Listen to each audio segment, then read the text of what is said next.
Hello everyone, I am Pavitra Mallikarjun. In today's session, I am going to discuss about letter writing. ಇವತ್ತಿನ session ಅಲ್ಲಿ ನಾನು letter writing ಅನ್ನ explain ಮಾಡ್ತಾ ಇದ್ದೀನಿ. ಈ 10ನೇ ತರಗತಿ ವಿದ್ಯಾರ್ಥಿಗಳಿಗೋಸ್ಕರ ಈ ಒಂದು ಲೆಟರ್ ರೈಟಿಂಗ್ ಗೆ 5 ಅಂಕಗಳು ಮೀಸಲಿಟ್ಟಿರ್ತಾರೆ. ಅವುಗಳು ಯಾವುದೇ ಕಾರಣಕ್ಕೂ ಮಿಸ್ ಆಗಬಾರದು ಅಂತ ಹೇಳಿದ್ರೆ ನಾನು ಇವಾಗ ಹೇಳುವಂತಹ ಪ್ಯಾಟರ್ನ್ ಅನ್ನು ನೀವು ಫಾಲೋ ಮಾಡಲೇಬೇಕು. ನಾನು ಈ ಪ್ಯಾಟರ್ನ್ ಅನ್ನ ಎಲ್ಲಿಂದ ತಗೊಂಡಿದ್ದೀನಿ ಅಂತಂದ್ರೆ ನಿಮ್ಮಲ್ಲಿರುವಂತಹ ಒಂದು ಮಾಡೆಲ್ ಕ್ವಶನ್ ಪೇಪರ್ ಇಂದ ಈ ಒಂದು ಕ್ವಶನ್ ಅನ್ನ ಸೆಲೆಕ್ಟ್ ಮಾಡ್ಕೊಂಡಿದ್ದೀನಿ. ಈಗ ಲೆಟರ್ ರೈಟಿಂಗ್ ಅಂದ ತಕ್ಷಣ ಅನ್ನೋದಕ್ಕಿಂತ ಮುಂಚೆ ಇದೇ ಮೊದಲನೇ ಬಾರಿಗೆ ನನ್ನ ವಿಡಿಯೋವನ್ನ ನೋಡ್ತಾ ಇದ್ರೆ ನನ್ನ ಚಾನಲ್ಗೆ ಸಬ್ಸ್ಕ್ರೈಬ್ ಮಾಡೋದನ್ನ ಮರಿಬೇಡಿ. ಈ ಒಂದು ಕ್ಲಾಸ್ ನಿಮ್ಗೆ ಇಷ್ಟ ಆದ್ರೆ ಲೈಕ್ ಮಾಡಿ, ಶೇರ್ ಮಾಡಿ, ಕಮೆಂಟ್ ಕೂಡ ಮಾಡಿ. ಈಗ ನೋಡಿ, ಲೆಟರ್ ರೈಟಿಂಗ್ ಅಂತ ಅಂದ್ರೆ ಈಗಿನ ಕಾಲದಲ್ಲಿ ಯಾರು ಲೆಟರ್ ಬರೀತಾರೆ? ಯಾರು ಬರೆಯೋದೇ ಇಲ್ಲ. ಎಲ್ಲ ಇಮೇಲು, ವಾಟ್ಸಪ್ ಅಲ್ವಾ, ಇವುಗಳಲ್ಲಿ ನಾವು ಮಾತಾಡ್ಕೊಂತಿರ್ತೀವಿ. ಆದ್ರೆ ಮೊದಲ ಕಾಲದಲ್ಲೆಲ್ಲ ಲೆಟರ್ ರೈಟಿಂಗ್ ಅನ್ನುವಂಥದ್ದು ಇವಾಗ ಕೂಡ ಯಾವ್ದಾದ್ರು ಒಂದು ಆಫೀಸ್ ಇಂದ ಲೆಟರ್ ಗಳು ಬರ್ತವೆ ಹೊರತು ಮೇಲ್ಗಳು ಜಾಸ್ತಿ ಬರಲ್ಲ. ಹಂಗ ಇದ್ದಾಗ ನಾವು ಲೆಟರ್ ರೈಟಿಂಗ್ ಅನ್ನೋದನ್ನ ಇಂಪಾರ್ಟೆಂಟ್ ಆಗಿ ಕಲಿಲೇಬೇಕು. ಓಕೆ, ಲೆಟರ್ ರೈಟಿಂಗ್ ಅಲ್ಲಿ ಎಷ್ಟು ವಿಧಗಳು ಇರ್ತವೆ? 2 ವಿಧ. ಯಾವ್ಯಾವು? ಒಂದು personal letter, official letter. Personal letter ಅಂತಂದ್ರೆ ನಮ್ಮ ಸರ್ಕಲ್ ಅಲ್ಲಿರುವಂತಹ ನಮ್ಮ ರಿಲೇಟಿವ್ಸ್ ಗೆ ಬರ್ಕೊಳ್ಳುವಂತದ್ದು. ರಿಲೇಟಿವ್ಸ್ ಅಂತ ಅಂದ್ರೆ ಅಪ್ಪನ್ಗಾಗಿರ್ಬೋದು, ಅಮ್ಮಗಾಗಿರ್ಬೋದು, ಅಕ್ಕ, ತಂಗಿ, ಫ್ರೆಂಡ್ಸ್, ಈ ರೀತಿಯಾಗಿ ನಮ್ಮ ಸರ್ಕಲ್ ಅಲ್ಲಿ ಇರೋರಿಗೆ ನಾವು ಬರ್ಕೊಂಡ್ರೆ ಅದನ್ನ ಪರ್ಸನಲ್ ಲೆಟರ್ ಅಂತ ಕರಿತೀವಿ. ಅಫಿಷಿಯಲ್ ಲೆಟರ್ ಅಂದ್ರೆ ಆಫೀಸ್ ಗಳಿಗೆ ನಮ್ಮಲ್ಲಿರುವಂತಹ ಅಥವಾ ನಮ್ಮ ಏರಿಯಾದಲ್ಲಿರುವಂತಹ ನಮ್ಮ ಊರಿನಲ್ಲಿರುವಂತಹ ಸಮಸ್ಯೆಗಳನ್ನು ಕುರಿತು ಅದಕ್ಕೆ ಸಂಬಂಧಪಟ್ಟಂತ ಇಲಾಖೆಗಳಿಗೆ ಲೆಟರ್ ಅನ್ನ ಬರೆದ್ರೆ ಅದನ್ನ ನಾವು ಅಫಿಷಿಯಲ್ ಲೆಟರ್ ಅಂತ ಹೇಳಿ ಕರಿತೀವಿ. ನಿಮ್ಮ ಮಾಡೆಲ್ ಕ್ವಶನ್ ಪೇಪರ್ ಅಲ್ಲಿ ಒಂದು ಅಫಿಷಿಯಲ್ ಲೆಟರ್, ಒಂದು ಪರ್ಸನಲ್ ಲೆಟರ್ ಅನ್ನ ಕೊಟ್ಟಿದ್ದಾರೆ. ನೀವು ಪರ್ಸನಲ್ ಲೆಟರ್ ಅನ್ನ ಆಯ್ಕೆ ಮಾಡ್ಕೊಂಡ್ರೆ ತುಂಬಾ ಅನುಕೂಲ ಆಗುತ್ತೆ, ಟೈಮ್ ಕೂಡ ಸೇವ್ ಆಗುತ್ತೆ. ಯಾಕೆ ಅಂತ ಅಂದ್ರೆ ಅಫಿಷಿಯಲ್ ಲೆಟರ್ ನ ಬರಿಬೇಕಾದಾಗ ಯಾವ ಆಫೀಸಿಗೆ ಬರಿತಿದ್ದೀರಾ ಅನ್ನೋದು, ಮತ್ತೆ ಅದರಲ್ಲಿ ಫ್ರಮ್ ಅಡ್ರೆಸ್ ಕೂಡ ಬರಿಬೇಕು, ಟು ಅಡ್ರೆಸ್ ಕೂಡ ಬರಿಬೇಕು. ಸೆಂಟೆನ್ಸ್ ಫಾರ್ಮೇಶನ್ ಕೂಡ ಅಷ್ಟೇ ಗ್ರಾಮಟಿಕಲ್ ಆಗಿರ್ಬೇಕು. ನಾವು ನಮ್ಮ ರಿಲೇಟಿವ್ಸ್ ಅಲ್ಲಿ ಮಾತಾಡ್ಕೊಂತ ಇದ್ದಾಗ ನಮ್ಮ ಓನ್ ಲ್ಯಾಂಗ್ವೇಜ್ ಬಳಸಿದ್ರು ಕೂಡ ಏನು ತೊಂದರೆ ಆಗಲ್ಲ. ಅದಕ್ಕೋಸ್ಕರವಾಗಿ ನೀವು ಪರ್ಸನಲ್ ಲೆಟರ್ ನ ಸೆಲೆಕ್ಟ್ ಮಾಡ್ಕೊಂಡ್ರೆ ತುಂಬಾ ಉತ್ತಮ.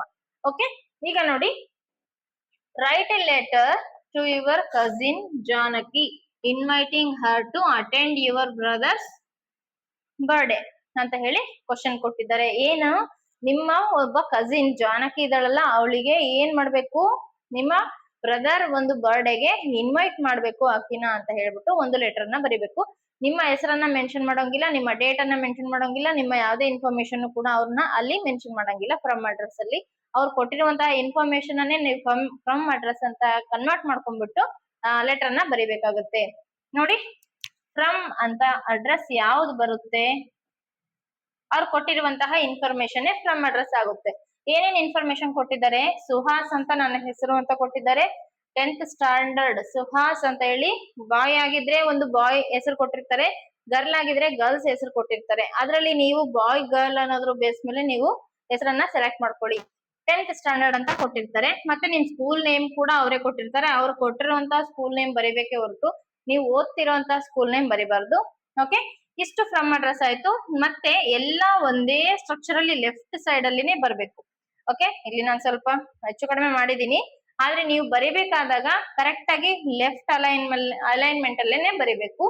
ಓಕೆ, ಈ ಸ್ಟ್ರಕ್ಚರ್ ಅಲ್ಲಿ ಇದ್ರೆ ಈ ಒಂದು ಲೆಟರ್ ಪರ್ಫೆಕ್ಟ್ ಆಗಿದೆ ಅಂತ ಹೇಳಿ ಅರ್ಥ. ಪರ್ಸನಲ್ ಲೆಟರ್ ಆಗಿರ್ಬೋದು, ಅಫಿಷಿಯಲ್ ಲೆಟರ್ ಆಗಿರ್ಬೋದು, ಎಲ್ಲಾ ಕೂಡ ಈ ಒಂದು ಲೆಫ್ಟ್ ಅಲೈನ್ ಅಲ್ಲಿನೇ ಬರ್ಬೇಕು. ಇಲ್ಲಿ ಫ್ರಮ್, ಇಲ್ಲಿ ಟು, ಇಲ್ಲಿ ಡೇಟ್. ಅಫಿಷಿಯಲ್ಗಾದ್ರೆ ಇಲ್ಲಿ ಡಿಯರ್ ಸರ್ ಆರ್ ಮೇಡಮ್ ಅದಾದ್ಮೇಲೆ ಸಬ್ಜೆಕ್ಟ್ ಬರಿಬೇಕು. ಅದಾದ್ಮೇಲೆ ಬಾಡಿ ಆಫ್ ದ ಲೆಟರ್ ಬರುತ್ತೆ. ಈ ರೀತಿ ಸ್ಟ್ರಕ್ಚರ್ ಅಲ್ಲಿ ಅಂದ್ರೆ ಎಲ್ಲಾ ಕೂಡ ಲೆಫ್ಟ್ ಅಲೈನ್ಮೆಂಟ್ ಅಲ್ಲಿನೇ ಬರಿಬೇಕು. ಅದು ಪರ್ಸನಲ್ ಲೆಟರ್ ಆಗಿರ್ಲಿ, ಅಫಿಷಿಯಲ್ ಲೆಟರ್ ಆಗಿರ್ಲಿ. ಈಗ ಪರ್ಸನಲ್ ಲೆಟರ್ ಏನ್ ಕೊಟ್ಟಿದ್ದಾರೆ? ಈಗ ಜಾನಕಿ ಅನ್ನುವಂಥವಳು ಅವಳ ಬ್ರದರ್ ಬರ್ತ್ಡೇಗೆ ಯಾರನ್ನ ಇನ್ವೈಟ್ ಮಾಡ್ಬೇಕಾಗಿದೆ? ಅವರ ಕಸಿನ್ ಅನ್ನ ಇನ್ವೈಟ್ ಮಾಡ್ಬೇಕಾಗಿದೆ. ಅದನ್ನ ಕುರಿತು ಒಂದು ಲೆಟರ್ ನ ಬರೀತಿದ್ದಾರೆ. ಈಗ ನೋಡಿ, ಫ್ರಮ್ ಅಡ್ರೆಸ್ ಅಲ್ಲಿ ಏನೇನ್ ಬರ್ದಿದ್ದೀನಿ? ಈ 3 ಅಂಶಗಳನ್ನ ಅವರೇ ಕೊಟ್ಟಿರ್ತಾರೆ. ಏನು? ನಮ್ಮ ಹೆಸರು, ನಮ್ಮ ಸ್ಟ್ಯಾಂಡರ್ಡ್, ನಮ್ಮ ಸ್ಕೂಲ್ ನೇಮ್. ಓಕೆ, ಈಗ ಡೇಟ್ ಹಾಕ್ಬೇಕು. ನೀವ್ ಯಾವತ್ತು ಈ ಲೆಟರ್ ಅನ್ನ ಬರೀತಿದಿರಲ್ಲ ಅವತ್ತಿನ ಡೇಟೇ ಹಾಕ್ರಿ. ಓಕೆ, ಡಿಯರ್ ಜಾನಕಿ, ಇಲ್ಲಿ ಯಾವುದೇ ರೀತಿಯಾದಂತಹ ಟು ಅಡ್ರೆಸ್ ಬರಲ್ಲ. ಯಾಕೆ ಅಂದ್ರೆ ಇದು ಪರ್ಸನಲ್ ಲೆಟರ್ ಆಗಿದೆ. ಅದಾದ ತಕ್ಷಣ ನೀವು ಯಾರಿಗೆ ಬರೀತಿದ್ದೀರಿ? ಡಿಯರ್ ಜಾನಕಿ ಅನ್ನುವಂತಹ ಒಬ್ಬ ಕಸಿನ್ ಗೆ ಬರಿತಾ ಇದೀರಿ. ಡೈರೆಕ್ಟ್ ಆಗಿ ಇಲ್ಲಿ ಸಬ್ಜೆಕ್ಟ್ ಏನು ಬರೋದಿಲ್ಲ. ನೀವು ಏನಕ್ಕೋಸ್ಕರ ಬರೀತಿದೀರಿ ಅಂತ ಹೇಳೋ ಅವಶ್ಯಕತೆ ಇಲ್ಲ. ಯಾಕಂದ್ರೆ ಇವ್ರು ನಮ್ ರಿಲೇಟಿವ್ಸ್ ಆಗಿರ್ತಾರೆ. ನಾವು ಅಫಿಷಿಯಲ್ ಲೆಟರ್ ಆದ್ರೆ ಸಬ್ಜೆಕ್ಟ್ ಮೆನ್ಷನ್ ಮಾಡ್ಬೇಕಾಗುತ್ತೆ. ಯಾಕೆ ಅಂದ್ರೆ ಅವರು ಎಕ್ಸಾಕ್ಟ್ ನಮ್ಮ ಬಾಡಿ ಆಫ್ ದ ಲೆಟರ್ ನ ನೋಡೋದಿಲ್ಲ, ಜಸ್ಟ್ ನಾವು ಸಬ್ಜೆಕ್ಟ್ ನ ಅಷ್ಟೇ ಓದ್ತಾರ ಅವರು. ಸಬ್ಜೆಕ್ಟ್ ಅನ್ನ ಓದಿ ಇಡೀ ಮ್ಯಾಟರ್ ಏನಿದೆ ಅನ್ನೋದನ್ನ ಅರ್ಥ ಮಾಡ್ಕೊಂಡ್ಬಿಡ್ತಾರೆ. ಆದ್ರೆ ನಮ್ ರಿಲೇಟಿವ್ಸ್ ಏನಿಲ್ಲ, ನಾವು ಬರೆಯೋ ಪ್ರತಿಯೊಂದು ಸೆಂಟೆನ್ಸ್ ಅನ್ನ ಕೂಡ ಓದ್ತಾರೆ. ನಾವು ಬರೆಯುವಂತಹ ಪ್ರತಿಯೊಂದು ಬಾಡಿ ಆಫ್ ದ ಲೆಟರ್ ಕೂಡ ಅಬ್ಸರ್ವ್ ಮಾಡಿ ಓದ್ತಾರೆ. ಅದಕ್ಕೋಸ್ಕರವಾಗಿ ನಾವಿಲ್ಲಿ ಸಬ್ಜೆಕ್ಟ್ ಮೆನ್ಷನ್ ಮಾಡೋದು ಬೇಕಾಗಿಲ್ಲ. ಡೈರೆಕ್ಟ್ ಆಗಿ ಬಾಡಿ ಆಫ್ ದ ಲೆಟರ್ ಅನ್ನ ಬಾಡಿ ಆಫ್ ದ ಲೆಟರ್ ಅನ್ನ ಬರಿಬೇಕು ಈ ಒಂದು ಭಾಗದಲ್ಲಿ. ಇದೆಲ್ಲ ಆದ್ಮೇಲೆ ಥ್ಯಾಂಕ್ ಯು ಅಂತ ಬರ್ದ್ಬಿಟ್ಟು ಕಮ ಹಾಕ್ಬೇಕು. ಹಾಕಿದ್ಮೇಲೆ ಲೆಫ್ಟ್ ಅಲೈನ್ಮೆಂಟ್ ಬಂದಾಗ ಯುವರ್ಸ್ ಲವಿಂಗ್ ಕಸಿನ್ ಅಂತ ಬರ್ದು ನಿಮ್ಮ ಒಂದು ಅಲ್ಲಿ ಕೊಟ್ಟಿರುವಂತಹ ಹೆಸರನ್ನು ಫ್ರಮ್ ಅಡ್ರೆಸ್ ಅಲ್ಲಿ ಯಾವ ಹೆಸರು ಬರ್ದಿರ್ತೀರಲ್ಲ, ಈ ಎಂಡ್ ಆಫ್ ದ ಲೈನ್ ಅಲ್ಲಿ ಸುಹಾಸ್ ಅಂತ ಹೇಳ್ಬಿಟ್ಟು ಈ ಒಂದು ಫ್ರಮ್ ಅಡ್ರೆಸ್ ಅಲ್ಲಿ ಬರ್ದಿರುವಂತ ಹೆಸರನ್ನೇ ಇಲ್ಲಿ ಬರಿಬೇಕಾಗುತ್ತೆ. ಇಷ್ಟು ಬರ್ದ್ರೆ ನಿಮಗೆ ಪರ್ಸನಲ್ ಲೆಟರ್ ಇಷ್ಟಕ್ಕೆ 5 ಮಾರ್ಕ್ಸ್ ಕಂಪಲ್ಸರಿ ಬರ್ತವೆ. ನೀವು ಬಾಡಿ ಆಫ್ ದ ಲೆಟರ್ ಏನ್ ಬೇಕಾದ್ರೂ ಬರಿಬಹುದು, ಆದ್ರೆ ಸ್ವಲ್ಪ ಮೀನಿಂಗ್ ಕರೆಕ್ಟ್ ಆಗಿರುವಂಗ್ ಬರ್ದ್ರೆ ಔಟ್ ಆಫ್ ಮಾರ್ಕ್ಸ್ ಬರ್ತವೆ. ಇಷ್ಟು ಪರ್ಸನಲ್ ಲೆಟರ್. ಈಗ ಅಫಿಷಿಯಲ್ ಲೆಟರ್ ನ ಅರ್ಥ ಮಾಡ್ಕೊಳ್ಳೋಣ. ಓಕೆ, ಈಗ ನಾವು ಪರ್ಸನಲ್ ಲೆಟರ್ ಅನ್ನ ಅರ್ಥ ಮಾಡ್ಕೊಂಡ್ವಿ. ಈಗ ಅಫಿಷಿಯಲ್ ಲೆಟರ್ ಬರೆಯೋದು ಹೆಂಗೆ ಅಂತ ಹೇಳಿ ಅರ್ಥ ಮಾಡ್ಕೊಳ್ಳೋಣ. ಅಫಿಷಿಯಲ್ ಲೆಟರ್ ಅಂದ ತಕ್ಷಣ ನಮ್ಗೆ ಗೊತ್ತಿರ್ಬೇಕು, ನಾವು ಒಂದು ಆಫೀಸರ್ ಗಳಿಗೆ ಬರಿತಾ ಇರ್ತೀವಿ, ಒಬ್ಬ ಒಂದು ಕಚೇರಿಯಲ್ಲಿ ಕೆಲಸ ಮಾಡುವಂತಹ ಒಬ್ಬ ಅಧಿಕಾರಿಗೆ ಬರಿತಿದೀವಿ ಅನ್ನೋದು ನಮ್ಮ ಗಮನದಲ್ಲಿ ಇರ್ಬೇಕು. ಅವ್ರು ಏನ್ ನೋಡ್ತಾರೆ, ಎಕ್ಸಾಕ್ಟ್ ನಾವ್ ಏನಕ್ಕೆ ಬರಿತಿದೀವಿ, ಯಾಕೆ ಬರಿತಿದೀವಿ, ನಮ್ಗೆ ಏನ್ ಬೇಕಾಗಿದೆ ಅನ್ನೋದನ್ನ ಅಷ್ಟೇ ನೋಡ್ತಾರೆ. ಆಮೇಲೆ ಅವರಿಗೆ ಕ್ಲಿಯರ್ ಕಟ್ ಇನ್ಫಾರ್ಮೇಶನ್ ಬೇಕು.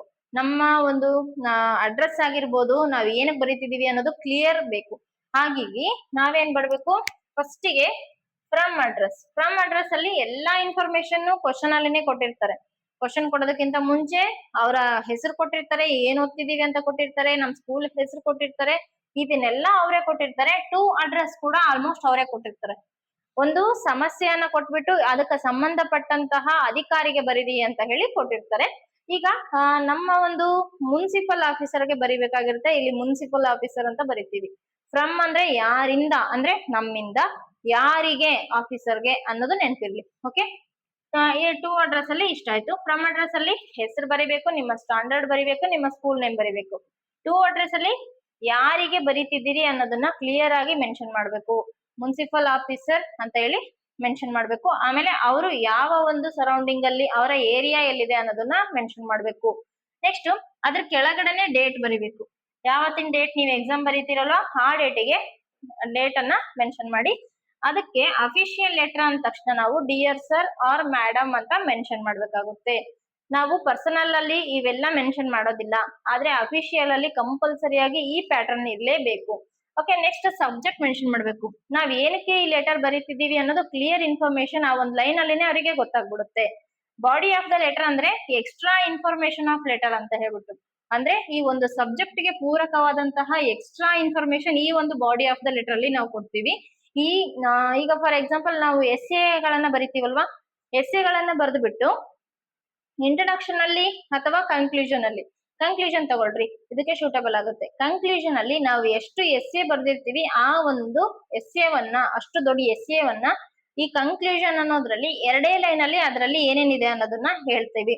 ಅದೇ ರೀತಿಯಲ್ಲಿ ಇಷ್ಟು ಬಾಡಿ ಆಫ್ ದ ಲೆಟರ್ ಅಲ್ಲಿ ನಾವ್ ಏನ್ ಬರ್ದಿದೀವಿ ಅನ್ನೋದನ್ನ ಸಬ್ಜೆಕ್ಟ್ ಒಂದೇ ಲೈನ್ ಅಲ್ಲಿ ನಾವು ಅದನ್ನ ಹೇಳ್ಬೇಕಾಗುತ್ತೆ. ಅರ್ಥ ಆಯ್ತಲ್ಲ?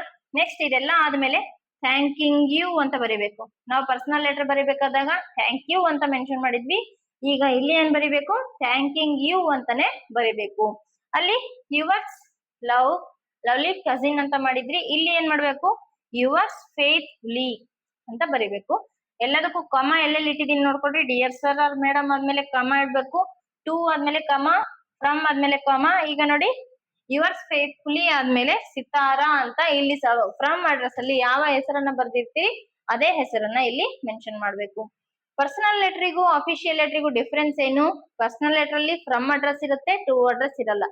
ಅಫಿಷಿಯಲ್ ಅಲ್ಲಿ ಫ್ರಮ್ ಇರುತ್ತೆ, ಟೂನು ಇರುತ್ತೆ. ಅದ್ರಲ್ಲಿ ಡಿಯರ್ ಸರ್ ಆರ್ ಮೇಡಮ್ ಅಂತ ಮೆನ್ಷನ್ ಮಾಡಲ್ಲ, ಇದರಲ್ಲಿ ಕಂಪಲ್ಸರಿ ಮೆನ್ಷನ್ ಮಾಡ್ತೀವಿ. ಪರ್ಸನಲ್ ಲೆಟರ್ ಅಲ್ಲಿ ಸಬ್ಜೆಕ್ಟ್ ಇರಲ್ಲ, ಆದ್ರೆ ಅಫಿಷಿಯಲ್ ಲೆಟರ್ ಅಲ್ಲಿ ಸಬ್ಜೆಕ್ಟ್ ಕಂಪಲ್ಸರಿ. ಈ ರೀತಿಯಾಗಿ ಅಲ್ಲಿ ಥ್ಯಾಂಕ್ ಯು ಅಂತ ಮಾಡ್ತೀವಿ, ಇಲ್ಲಿ ಥ್ಯಾಂಕಿಂಗ್ ಯು ಅಂತ ಮಾಡ್ತೀವಿ. ಅಲ್ಲಿ ಯುವರ್ಸ್ ಲವ್ಲಿ ಅಂತ ಮಾಡ್ತೀವಿ, ಇಲ್ಲಿ ಯುವರ್ಸ್ ಫೇತ್ಫುಲಿ ಅಂತ ಮಾಡ್ತೀವಿ. ಈ ಡೇಟ್ ಅನ್ನೋಂಥದ್ದು ಯಾವುದೇ ಚೇಂಜ್ ಆಗಲ್ಲ. ಈ ಪ್ಲೇಸ್ ಅಲ್ಲಿ ನಾವು ಪರ್ಸನಲ್ ಲೆಟ್ರಿಗಾಗ್ಲಿ ಅಫಿಷಿಯಲ್ ಲೆಟ್ರಿಗಾಗ್ಲಿ ಡೇಟ್ ಅನ್ನ ಮೆನ್ಷನ್ ಮಾಡ್ತೀವಿ. ಇಷ್ಟು ನಿಮಗೆ ಲೆಟರ್ ರೈಟಿಂಗ್. ನಿಮಗೆ ಏನೂ ಗೊತ್ತಿಲ್ಲ ಅಂದ್ರೆ ಈ ಪ್ಯಾಟರ್ನ್ ಗಳನ್ನ ಹಾಕಿ ಬಂದ್ರು ಕೂಡ ಅಟ್ಲೀಸ್ಟ್ 3 ಮಾರ್ಕ್ಸ್ ಬರ್ತವೆ.